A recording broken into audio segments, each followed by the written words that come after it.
And I'm back with Chef Michael Smith from Prince Edward Island, host of the popular Food Network show Chef Michael's Kitchen, and author of a number of best-selling cookbooks. Michael, I wanted to dive into your take on food and wine pairing generally. Do you think that there are some guidelines, or do you think it's bogus? I mean, what's your take on food and wine pairing specifically? I'm pretty relaxed and casual about food and wine pairing. I don't think that we have to hew our way to any particular rules. You know, the old rules, red wine with meat and white wine with fish. I don't even think we need to go that far because from my perspective, I'd say that the vast majority of wines today are produced to be enjoyed immediately and not to be put down in a cellar somewhere. And as a result, most of today's wines tend to be balanced to begin with. And if a wine is balanced, then basically it'll go with just about any food. So, you know, as I said, I tend to be pretty casual about this. I think that if you enjoy the wine that's in your glass, if you really do, if you like the flavor of it, then I think that that's good enough for basically any food. And can you recall one of the best food and wine pairings that you've had recently or in memory? Well, I can actually. I just had the honor of visiting the folks at Niagara College for the first time just a few weeks ago and sat down with some of the chefs in the dining room at the student-run restaurant there and enjoyed a heck of a meal. And out came the foie gras, and along with it came a very unique wine that they're making, crafting, growing the grapes, crafting the wine at the vineyard. Students are doing every step of the work. And we enjoyed this particular wine with the foie gras. It was spectacular. I have it with me. Shall we taste it? Absolutely, yeah. Bring it on. What you want to show the bottle? Right, okay. Great. Do you want to just give us the name of the wine in case we're having trouble reading it? This is a 2010 Cabernet Franc made in the Desiccato style, which of course is how Amaronis are made.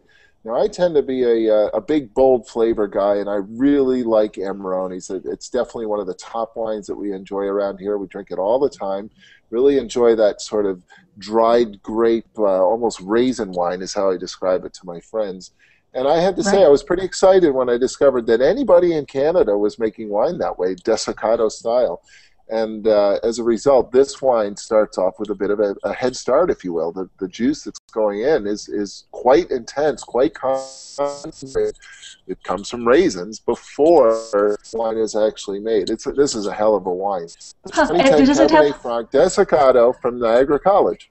Okay. And does it? How's the alcohol level on that? Is it fairly high? I think it's at 14.9. It's pretty high, so it's a good thick wine. Yeah. Lots of body here. Absolutely. Okay, well, you know, I've chosen a red wine too. I thought I was being contrarian, but you're ahead of me. I've got a lighter style Pinot Noir from Prince Edward County, Cassidy, and because I wanted to talk about, you know, potentially matching these wines with seafood, even though there are no hard and fast rules. I am very intrigued that you've got a robust red there. Do you think what kind of seafood dish might you pair that with?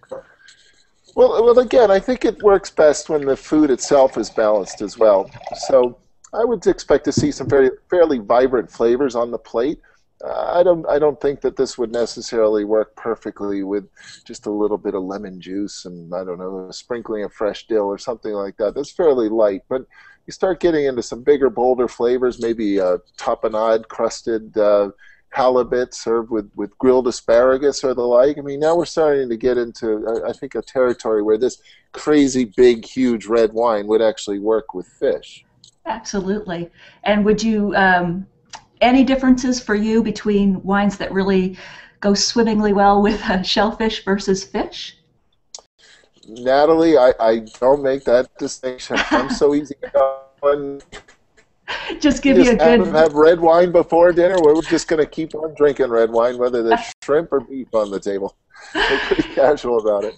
You definitely are from down home.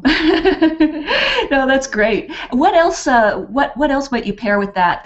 You made me hungry with that description of the that fish dish that you just mentioned. Another one? I would skip fish and go straight to all the big reds, all the big meat, all the various pork dishes, beef dishes, game dishes, lamb dishes. All of them would work well with this wine. It is a very large flavor in this class. It is a big, bold wine, but it's a balanced flavor.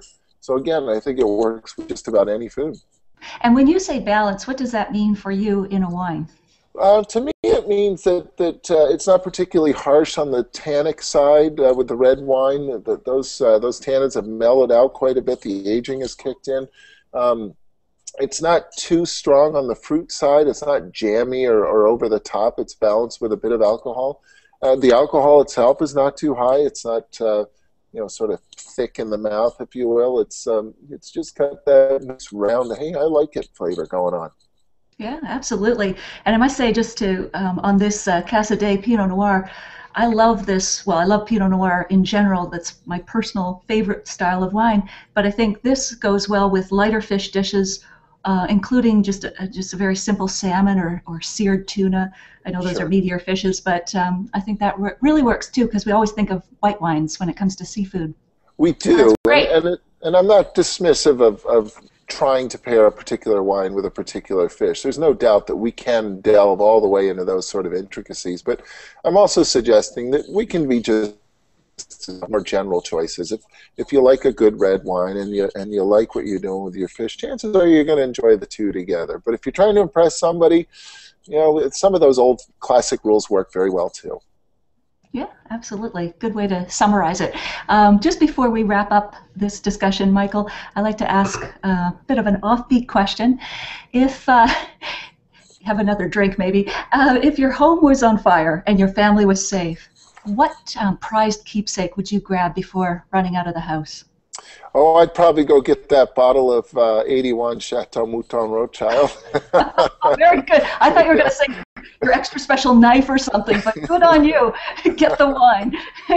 That's terrific. Well, thank you, Michael, and good luck with your shows, your cookbooks, all your great projects. Thank you, Natalie. Cheers. Cheers.